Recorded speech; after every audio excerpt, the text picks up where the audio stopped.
Welcome to Retire Mentorship. My name is Freeman Lindy, certified financial planner. Today we're talking about optimizing your banking. Do you want to optimize your banking? Have you ever thought about how to squeeze the most out of your everyday transactions and every month income? If that's so, then these next two episodes are for you. We will dive in deep how I personally optimize my banking, and you can borrow and steal any of these ideas for your own implementation, right? So I'm not necessarily recommending these things to you, but just sharing this is what I'm doing. And if you want to take from that and benefit from that, then go for it.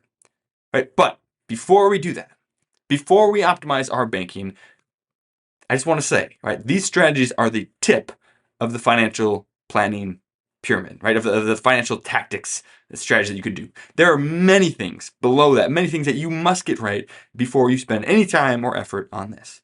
Right? And the financial media loves to focus on credit card points and how to earn an extra 0.25% on your banking and while totally ignoring these lifetime financial impacts of some of the main financial planning strategies. So here's just a few examples of strategies, plans, and tactics that you should definitely have in place before attempting any of this bank optimization. Otherwise, you are stepping over Benjamins to pick up pennies. Forget stepping over dollars to pick up pennies. You are stepping over Benjamins to pick up pennies. Right? So some prerequisites, right? Some financial prerequisites. Have a financial plan. Right? We talk about this all the time. You can go back and listen to episodes 101 and 6 to learn more about financial planning. If you want to get the link to all of these, right, you can go to retirementorship.com/154. This is the 154th episode, and you can find the links to all of these episodes that I'll be referencing. Number one, have a plan. Number two, have an investment plan. Right? Know where your investments are going. Make sure that these are going in the right directions. Tiny percentages in what you will earn annually by having your investments invested correctly results in hundreds of thousands of dollars in the end. All right, so some of the bank optimization strategies I'll be talking about in the next couple of episodes will make you a couple $100 a year. Right? But we're talking about hundreds of thousands of dollars in impact by having a good investment plan. And so that is so critical to have, right? Not just to have a plan, but to implement it, to be acting on it and following it and staying the course in that plan. That's why most of our episodes are dedicated to financial planning and investment strategy and mindset, because those are just so much more important than credit card points or bank interest. You can listen to episodes 26 or 111 to learn more about investment planning. Have a tax plan, right? Taxes are the largest expense that most of us will pay. And so having a plan to minimize that over your lifetime, not just last year, but over your lifetime, is crucially important. Again, episodes 28, 51, and 148, just a few episodes back, can tell you more about tax planning. And of course, having a retirement plan, knowing when you're going to retire, or at least having a goal for that, knowing some of the aspects of that, how to claim Social Security, Medicare, some of these other aspects are going to be crucially important. Episodes 29 and 30 from way back in the day, episodes 84 and 93 all talk about retirement planning situations. Again, those decisions will make or cost you tens of thousands of dollars and are way more important than the hundreds of dollars that you can possibly make doing what I'm talking about today. Right? Some cash flow prerequisites, right? So you have all those plans, and there's just some other cash flow things, right? We don't talk a lot about cash flow, especially with clients and meetings. We just don't have enough time, but podcast is a great place to do that, right? So have a budget, right? You will earn way more money and get way more money and get way more out of your money by having a budget and sticking to it than you will by having a bank optimization strategy. Right? So episodes 98 through 100 are all about budgeting and cash flow and all those things. Know your cash flow and your net worth. We'll be doing that as part of our spring reviews again with clients. Episodes 96 and 97 talked about the power of cash flow and net worth and how to make those for yourself. And then, of course, be credit card debt free. We can debate whether you should be completely debt free or not. I don't usually get into that argument. I don't really care, but everyone knows and agrees that you should be credit card debt free. So I'm going to talk about credit cards today. And none of this applies to you if you roll credit card balances. If you pay interest on credit cards, it doesn't matter what we're doing with the rest of this. You are canceling out all of that. And so if you don't have a handle on credit cards, if they're controlling you instead of you controlling them, this doesn't apply to you. So all those things should be in place before we start entering into some of these bank optimization strategies. But here's the deal. Banking still matters, right? We still do this.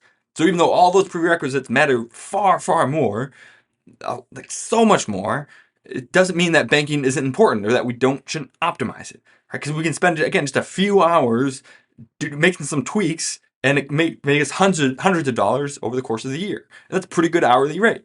And so even though it doesn't matter nearly as much as the hundreds of thousands of dollars that an investment plan can make, we should still do it. It's still good. You're still making hundreds, maybe a couple $1,000s by doing this. And so it's worth it. So again, let's get into what I'm currently doing. We're talking about some of it. We're going to kind of talk about optimizing the spending side of our banking in this episode and the saving side of our banking in the next episode. So first, today we are going to be talking about credit cards. And I got to use some caveats here, right? I use credit cards wisely. And we haven't discussed this on the show very much, except, a little bit in episode 117 on credit scores. And then we did one on debt being kind of a concept of less sooner versus more later. We don't talk about them a ton because, again, they just don't matter, I think, in the grand scheme of things. But we're going to be talking about them today. And there's some caveats that we need to make, right? Number one, people who carry a balance shouldn't use them, period. Okay, if you carry a balance and you pay interest on that, you should not use credit cards, period.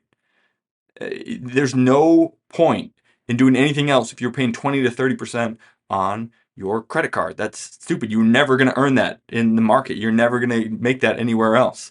And so you should not use credit cards and buy more than you have and buy more than you can afford if you're doing that. So again, the rest of this just doesn't apply to you at all if that's your situation. If you're paying that off, great, keep doing that. Go listen to Dave Ramsey, go listen to Mr. Money Mustache, go listen to some of these other people that encourage paying off debt and keep you in the mindset to get rid of that. That's awesome if you're on that track. But if you're okay and satisfied with rolling credit card balances, none of this is for you. Okay, just turn it off right now. Number two, people who are anti-debt and credit cards can stay that way. If you're a ravenous Ramsey fan or a miserly Mr. Money Mustache devotee, then stay that way. If that's working for you, keep doing it, right? Don't fix something that's not broken. I'm not here to try to convince anyone who's financially successful without using credit cards to start using them. That's not what I'm here for. Like, you have some people that are trying to convince everyone to use them or use the points or get the miles. I'm not trying to do that. I'm just sharing with you what I'm doing, and you can take it or leave it. So if being debt free and anti-credit card works for you, just keep doing that. And if you're using credit cards and you're not using them well, then hopefully this can help you optimize that. Why am I not trying to convince people to use them? Well, because no one ever got rich off of using credit card rewards. Okay? These strategies are like the sprinkles on top of the icing on top of the cake. Right? They're not even the icing. We can't focus on these if we haven't done the rest of the things. Okay? So just want to throw that out there. It's also been proven, here's another truth about credit cards, that most people spend more with credit cards than they do with cash. And so it has been wisely pointed out by a lot of experts and people that if you use credit cards, you actually spend more than you would if you just use cash, if you use like an envelope cash system. And so it doesn't matter if you're getting 1% cash back if you're spending 10% more. It doesn't matter if you're unable to, no amount of credit card points or optimization is going to help you when you spend so much money that you can't afford to fund your Roth IRA or max out your 401k or your HSA or any of these other things because you just spend so much money. And they're totally right. This is not going to help with that, right? But there are people who save as much as they're supposed to save. They're doing everything right. They're saving as much as they need to, and then they are freely and joyously spending the rest, which is what I encourage, right? Do what you're supposed to do, and then guilt-free spend the rest. It's great. So if you're in that camp, right, well, then there's some things that you can do to optimize that, and that's kind of what we're talking about. That's who we're talking to. I personally spend more with cash than I do with a credit or debit card because I'm a ruthless YNAB user, right? I use a budget. I update it weekly. I track all my transactions. Cash transactions are hard to track. There's no paper trail. And so cash just tends to disappear in my household where I ruthlessly track every debit or credit transaction. So that one sort of doesn't apply to me. And I think if you are budgeting, then that can be the same for you. If you're not budgeting, then you can't claim that, right? And so you need to admit, if you do not budget, you first just need to admit, I spend more money on credit cards than I would spend if I only use cash, because it's a fact. You're not escaping that. And so if you are struggling to save enough because you spend too much, then again, these strategies are not for you. We need to get to the point of where we're saving enough first, and then we can optimize what's left over. One more thing, right? Having a bunch of credit cards and continually opening new ones is damaging to your credit score and your financial life. Right? People who open a new credit card to save 10% on a one-time department store purchase, and with it, they drop their credit score by 50 points right before they get a mortgage on a 30-year mortgage. Right? They save $16 at the Gap and pay an extra $16,000 on their mortgage. That's stupid. Dumb, dumb, dumb, dumb, dumb. We don't do that. We don't trip over hundreds to pick up pennies. Like, knock it off. We got to stop with the credit cards constantly opening new lines of credit and all these things. Like, we want to optimize our banking, not maximize it.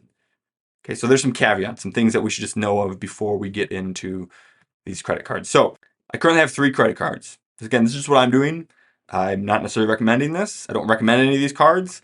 I actually could, right? And there's actually have links. I think there's links for one of them for sure, and I think the other 2 also, where I could put affiliate links in here and get some cash back every time one of you clicked on the link and opened the card because I recommend it. I'm not going to do that because, one, we're fee only, so we don't get paid kickbacks or commissions or anything on anything. And 2, then, like, am I really recommending it because it's the best? Or am I just recommending it because I get a kickback? That's the whole, right? So it's not fiduciary. It's not what we do. And also, who cares about an extra $50 here or there? That's not what I'm in it for. I'm just telling you what I'm doing without necessarily recommending it. Here's the 3 cards I have, in case you're wondering. I have a Chase Amazon Rewards card, which gives me 5% back at Amazon.com. I actually recently canceled Amazon Prime. And it was part of like cancel all your subscriptions at the beginning of the year to see which ones you actually need versus the ones you just kind of have on auto pay and you're not really using. And I canceled it, and it lasted all of 6 days before I renewed it because I use it a lot, right? And we would play music on our Echoes and realize like, and now we have ads because we don't have Amazon Unlimited music anymore. And we, order something, it take forever to get there. We were in the middle of a show on Amazon Prime we forgot about, and now we can't watch it. And so like we spend a decent amount on Amazon. So having that card, I wouldn't even necessarily reopen it if I didn't have it now, but I got it a long time ago and I still have it. And so we use that. It's just connected to Amazon. All of our purchases from that go through there, and we don't spend on that card anywhere else. So I always just get the 5% cash back on those. Again, with all these cards, I track the transactions when they happen, not when the card is paid. Okay, track the transactions when they happened, not when the card is paid. And we have them all to automatically pay off the full statement balance at the due date. Right, so all of this is automatic. I don't have to manually make payments. I never carry a balance. They're all paid off automatically. So number 1, Chase Amazon Rewards card. Number 2, Capital One Walmart's rewards cards, 5% back at Walmart.com, including like Walmart pickup. We do Walmart pickup for almost all of our groceries. With how expensive they are, right? We want good prices on our groceries, and with a 2-year-old and a 4-year-old, we don't want to go in the store. And so we do a lot of Walmart pickup, and all of that gets 5% cash back. And so we run, easily $1,000 a month through that card. So that's $50 a month plus in cash back every month from that. We don't use it anywhere else. We would be getting the groceries anyway. So you might as well get 5% back, right? So it just sits in our Walmart.com account, and we spend it in there, pays off. And then lastly, Capital One Quicksilver, which is 1.5% cash back on everything, anywhere you swipe it. And so Amazon and Walmart, those goes on those specific cards. Everything else we spend on our Quicksilver. Everything. Other than a few transactions, right, that have to be like ACH, like our mortgage, utilities, some of these bills that require like a banking ACH transaction.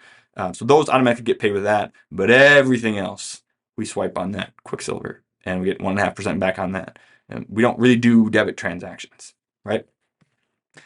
And so we do this for a number of reasons, a couple of reasons in particular, and those reasons really connect over into our savings strategy. So that's just what we do, right? Here's the caveats to optimizing your credit cards and what I currently have.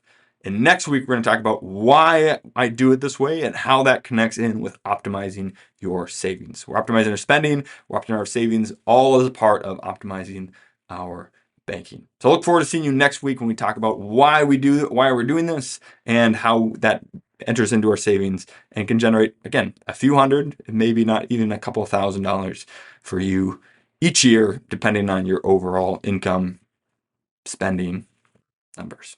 We'll see you next week. Cheers. If you enjoyed that, you would love being part of our free membership community. It's called Retire Membership, and it has a host of benefits all for free. For example, you can always buy my book, 3D Retirement Income, on Amazon. But if you join us at Retire Membership, we will send you either a hard copy or paperback for free, provide the ebook and the audiobook so that you can listen to it if you don't have time to read it. In addition to that, we'll also provide you with a bunch of content that you can't get anywhere else. For example, we have our quarterly Retire Mentorship magazine, which comes out quarterly and has no ads whatsoever. It's just timely content to help you stay the course. We also have workbooks for our free online workshop to help you get the most out of those, flowcharts to help you make better decisions, and a weekly email to provide timely content that you can unsubscribe from at any time. We never ask for any payment information, and we never share your information with anyone else. We just want to provide timely content and help you stay the course to retire successfully and stay successfully retired. There's no reason to wait, so join us now at retiremembership.com, where you can click on the link in the description and it'll go right there. We can't wait to see you in the community. Cheers.